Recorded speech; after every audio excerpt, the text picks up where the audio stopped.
आप सभी का दिल से शुक्रिया। Thank you so much. आप सोच रहे होंगे कहानी शुरू करने से पहले ही सब लोगों का थैंक यू क्यों बोला जा रहा है। थैंक यू इसलिए बोला जा रहा है क्योंकि आज उस्मान सैफ़ी सफ़र के परिवार में 5 लाख लोग शामिल हो चुके हैं। 5 लाख सब्सक्राइबर कंप्लीट हो गए हैं और ये सिर्फ आपकी वजह से हुआ है।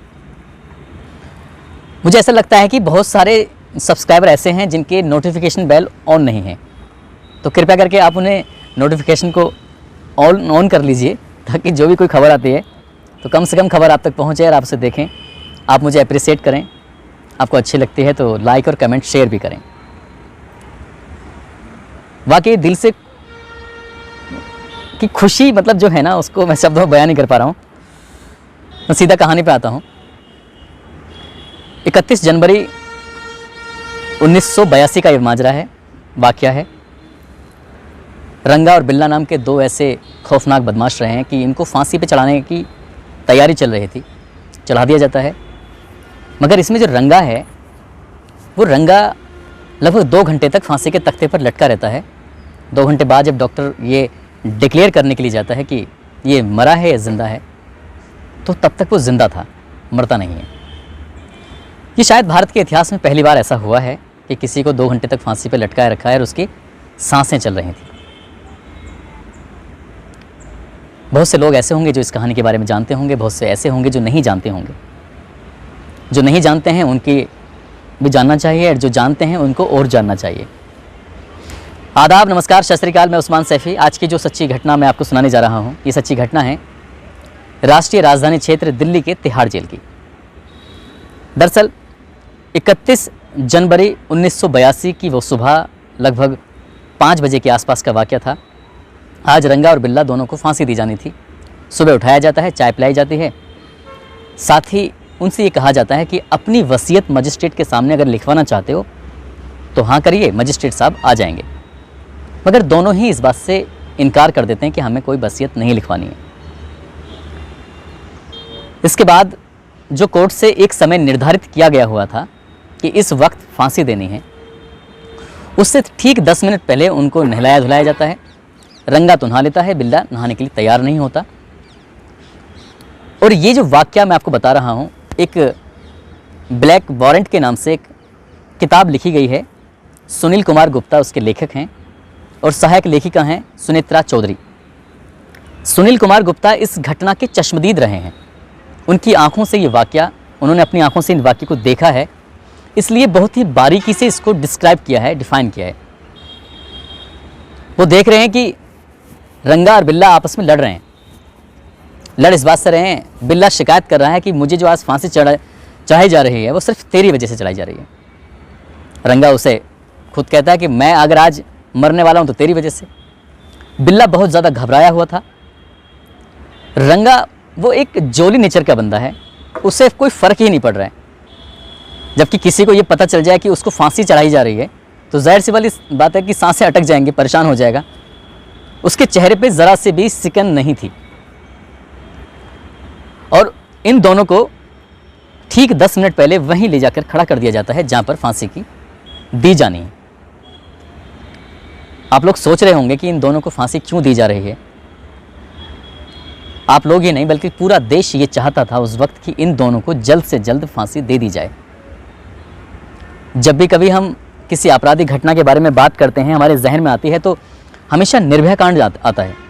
ये हमारे ज़माने की बात है, सन 2012 की बात है, ये 1982 की बात है। जिस तरह से 2012 में पूरे देश में एकदम घमासान मच जाता है, बवाल हो जाता है, लोग प्रदर्शन करते हैं, सड़कों पर उतर आते हैं, सरकार के खिलाफ नारेबाजी होती है, ठीक वैसे ही 1982 से पहले जो मामला था तब भी ऐसे ही होता है।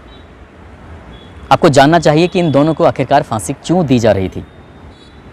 ये वाक़या है 26 अगस्त 1978 का। धोला कुआं जो ऑफिसर्स के क्वार्टर बने हुए हैं, वहाँ पर रहने वाले नेवी ऑफिसर हैं मदन मोहन चोपड़ा। इनकी एक बेटी है गीता चोपड़ा, एक बेटा है संजय चोपड़ा।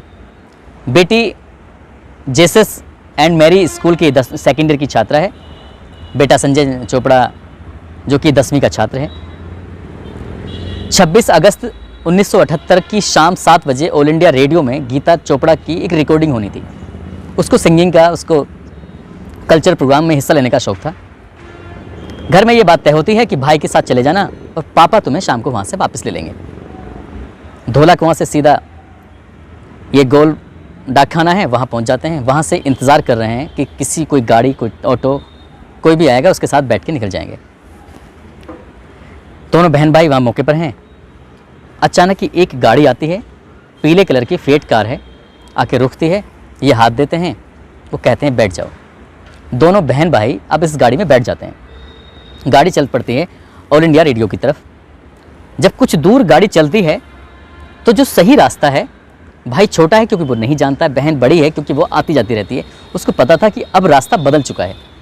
जैसे ही रास्ता बदलता है तो बहन टोकने लगती है, ड्राइवर को कहती है कि भैया कहाँ लेके जा रहे हो, ये रास्ता तो ऑल इंडिया की तरफ नहीं जाता है, आप तो गलत रास्ते पे जा रहे हो। उसने कहा ये सही रास्ता है, यहीं जाना है। वो लड़की विरोध करती है, इस बात पे इनकी हाथापाई शुरू हो जाती है।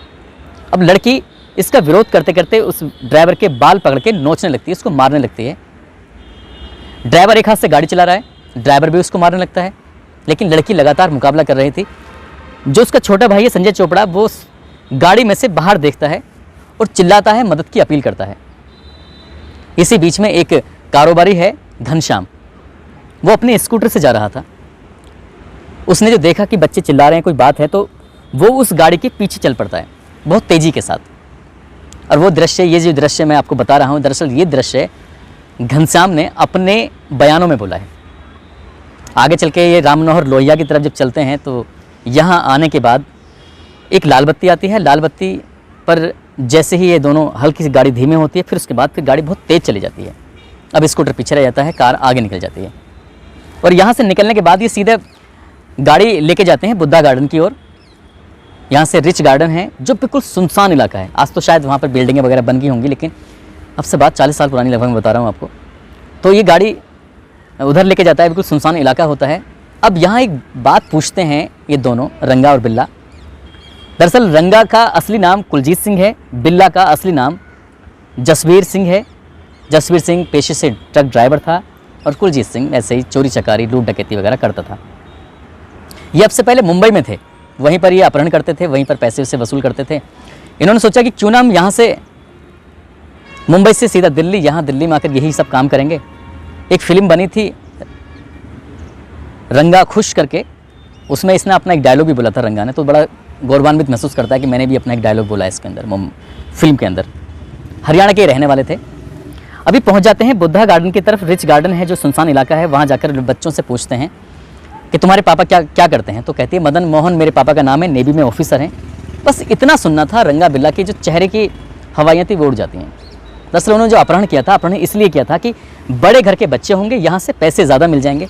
अब ऑफिसर के पास कहाँ पैसे रखे थे उस ज़माने में, वैसे भी ऑफिसर को कितनी तनख्वाह मिलती थी। इन्हें बड़ा दुख होता है, तकलीफ होती है। अब आपस में दोनों ये मशवरा करते हैं कि अगर हमने बच्चों को छोड़ दिया तो पकड़े जाएंगे, पुलिस पकड़ के जेल में डाल देगी, करें क्या। तो यहीं से उस सुनसान इलाके की तरफ ले जाते हुए संजय चोपड़ा को जब झाड़ियों की तरफ लेके जाते हैं तो उस पर तलवार से वार कर देता है बिल्ला, और लड़की थी रंगा के साथ गाड़ी में। इधर रंगा उसके साथ ज़बरदस्ती कर रहा है, उसके साथ बलात्कार जैसी घटना को अंजाम दे रहा था चाकू के नोक पर। उधर उसकी तलवार से उसकी काट कर हत्या कर दी जाती है। बाद में बिल्ला भी आता है, बिल्ला भी आकर वही यही काम करता है। दोनों मिलकर उनके साथ बलात्कार करते हैं। लगभग ये घर से निकले थे 6:30 बजे के आसपास, पहुंचना था 7 बजे, और अब जो टाइम हो चुका था लगभग 10:30 बज गए थे। 3.5 घंटे तक ये सब ऐसे ही अपहरण होने से लेकर उनकी हत्या तक चलता रहता है।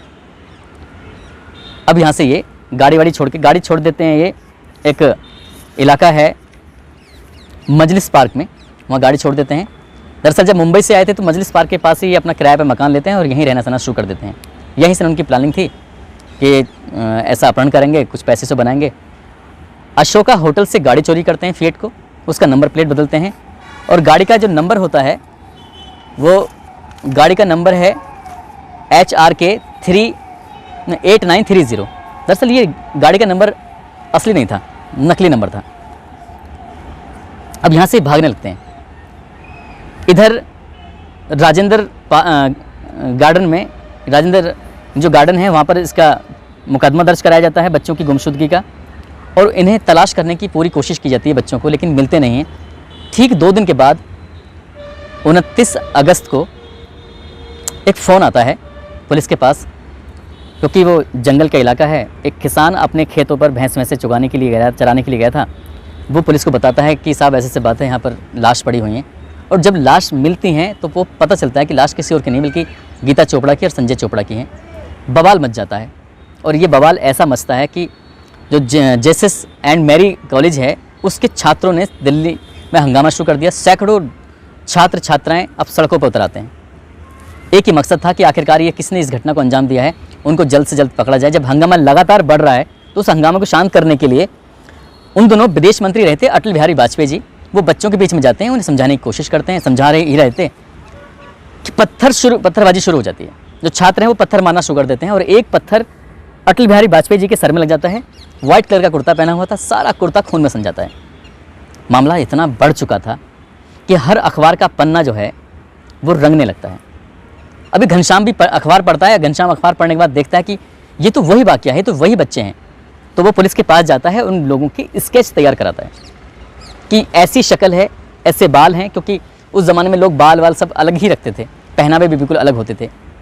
तो ऐसे ही बाल, ऐसे ही शक्ल बना के एक स्केच तैयार किया जाता है। वो स्केच अब अखबारों में छपने लगा था।